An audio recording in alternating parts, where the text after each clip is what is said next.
Football దిగ్గజ player Lionel Messi గురించి అందరికీ తెలిసిందే. గ్రౌండ్లోకి అడుగు పెట్టాడంటే దాదాపు ఎలాంటి ప్రత్యర్థి ఎదురుపడినా కూడా తన మార్క్ ఆట తీరుతో గోల్స్ చేస్తూ ఉంటాడు. ఇక సాకర్ ప్రపంచంలో ప్రస్తుతం ఒక లెజెండ్ ప్లేయర్గా ఉన్నాడు. అయితే ఇండియాలో క్రికెట్కు ఉన్నంత ఆదరణ ఫుట్బాల్ మ్యాచ్లకి ఉండదు. కాబట్టి మెస్సీ గురించి అంత లోతుగా కూడా తెలియదు. కానీ ఇండియాలో నార్త్ సైడ్ లేదా కేరళలో మాత్రం మెస్సీని క్రికెట్ ప్లేయర్లతో సమానంగా అభిమానిస్తారు. అయితే కొంతకాలం క్రితం కేరళ స్పోర్ట్స్ మినిస్టర్ మాట్లాడుతూ మెస్సీ త్వరలోనే ఇండియాకు రాబోతున్నాడని, ఇక్కడ ఒక మ్యాచ్ కూడా ఆడతారని చెప్పుకొచ్చారు. అయితే ఇప్పుడు వస్తున్న వార్తల ప్రకారం లియోనల్ మెస్సీ ఇండియాకు వస్తున్నట్లు సమాచారం. అంతేకాదు ఇండియాలో 3 రాష్ట్రాల్లో కొన్ని కార్యక్రమాలకు హాజరవుతాడని తెలుస్తుంది. ముంబైలోనే వాంఖడే స్టేడియంలో డిసెంబర్ 14న ఒక ఈవెంట్ను పెట్టబోతున్నట్లు వార్తలు వస్తున్నాయి.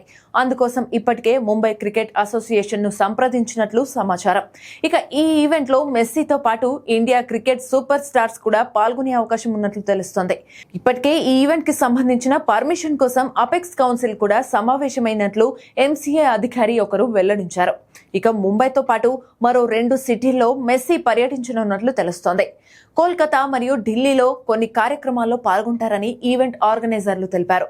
అంతేకాదు కోల్కతాలో స్పోర్ట్స్ కు సంబంధించిన విషయాలపై చెప్పేందుకు ఒక కార్యక్రమానికి హాజరవుతారని, అక్కడ బెంగాల్ సీఎం మమతా బెనర్జీ మెస్సీని సత్కరించే అవకాశం ఉన్నట్లు వార్తలు వస్తున్నాయి.